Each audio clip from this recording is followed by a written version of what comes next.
Anything else for the budget, chair or committee? All right. Steve, you're next, sir. Okay, so August 9th had a senior center meeting for strategic planning. That was a 4-hour meeting just to help lay out the plan for securing finances and orchestrating a direction for building on to the facility with the plans they have laid out. That was quite a lengthy meeting, and there's 2 more to go before that strategic plan will be completed. August 10th, they had a Moscow Township meeting. They did, in fact, replace the trustee on the Township board. Was voted in. And then August 14th, I had Scipio Township, as well as Litchfield Township. I was able to get 2 of them in one night, and that was a lengthy one at Scipio. But August 14th again, I had OMI-Bryan, Ohio, and the discussion was primarily on the water well surveys in Ohio, and there is 638,000 wells they're looking at right now in the Ohio area. And the survey is continuing on that. They did reveal to us one important thing that they discovered at this juncture in time anyway, is that the Mission-Dog Aquifer is a standalone aquifer. There are no tributaries to it that they have identified yet. So it is a single aquifer. So that's an important factor when it comes down to water withdrawal. Could be huge for the tri-state area. So Eagle has offered up all their water well surveys done in the Michigan area, and that's continuing on also. But they've offered their information to Ohio, so Ohio can incorporate the Michigan information as well. And then Indiana is just starting to get their water well survey kicked off. So they're crying for a little bit of funding from us, from all the counties involved. There's 9 counties in OMI, and it would come down to about $4,000 per county if we wish to continue into that program and move along with it. And I will go a little further in depth on that at a later meeting, and we'll see if we want to continue with that program as far as the county investment goes. I think it's a very worthy project. If not for right now at this very moment, I think in the near future it's going to be even more important that we have the information available to us on the Mission-Dog Aquifer, because it is at this point has been considered a single aquifer without contributaries. So with big corporations coming in and wanting to do water withdrawals out of it, I think it's an important thing that we do consider investing in this program for further information. So then August 16th, I had an LDFA meeting, and there is a company called Ultrafit that has made an offer of the Interdyne building in Jonesville, and they do skid steer tires and track manufacturing for skid steers. So that would be a really good fit for them to be in the Interdyne building. There's equipment in there now that would also benefit them. But they're also looking at the 5-acre plot directly behind the Interdyne building, and that is the purchase is commensurate on the addition of that 5-acre plot, because what they'd like to do is put in a test track behind that facility so they can do testing and stuff like that. So that's an ongoing discussion right now, but they have been moving forward with the offers on that. And I had a Jonesville Council meeting August 16th in the evening, and they did terminate their fire chief, and his responsibilities have temporarily been turned over to the safety director, who is also the chief of police. And I had Board of Health Finance meeting yesterday, and I'll have another one on Thursday. So that completes my report for today. Questions or comments, Brad?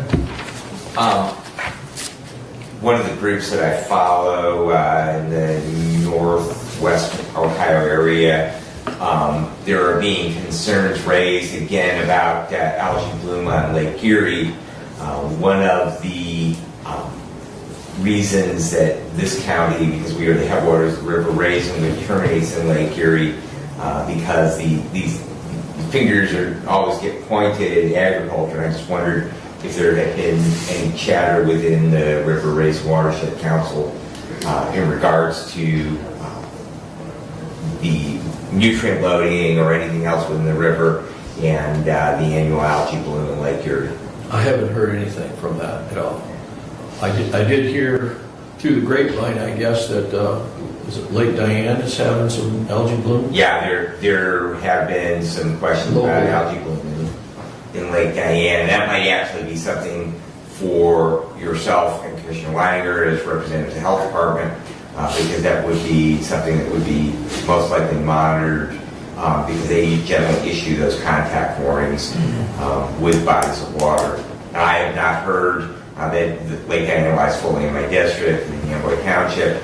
I have not heard anything in regards to any contact warnings, but definitely that would probably be something that the health agency would be involved in. And my other question, I'm just curious because one of the discussions that we've had within the fire community is in regards to fire chiefs, and the state fire marshal has now set very specific requirements in regards to appointing someone as a fire chief.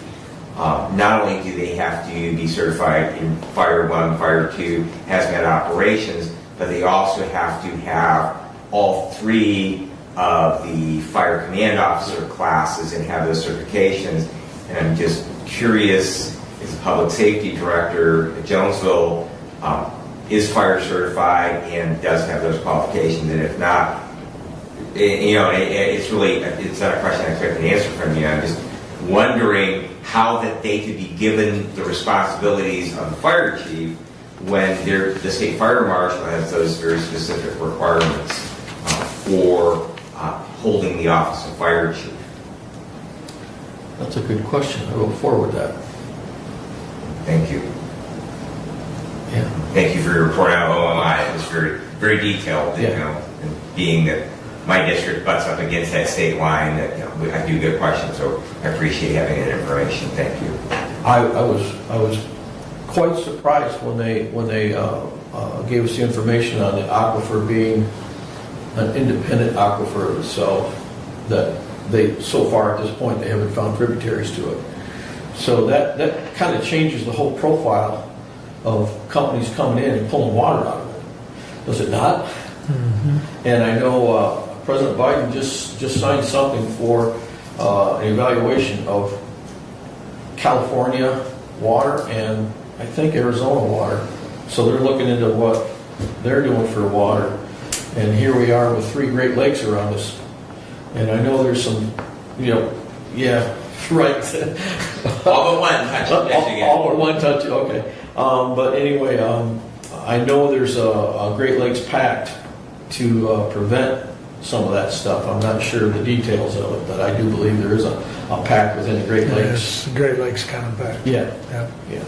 It's, 3 Canadian provinces and all the adjoining states. So. Yeah. And they all have to approve any withdrawal. That is from the Great Lakes, not necessarily from the water underneath the soil. Again, in Michigan, we have riparian water rights, and we own the water under our dirt.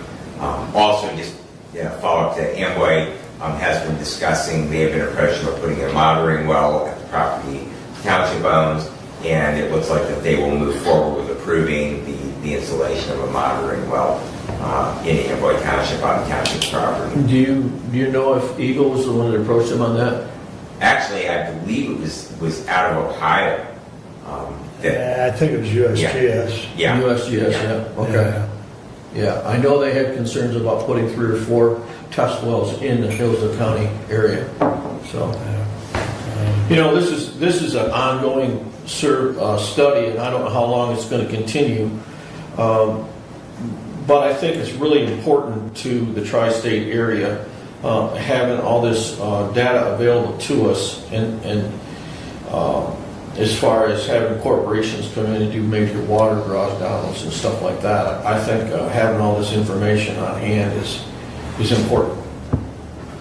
If not for now, for the very near future, possibly. Any other comments or questions for Steve?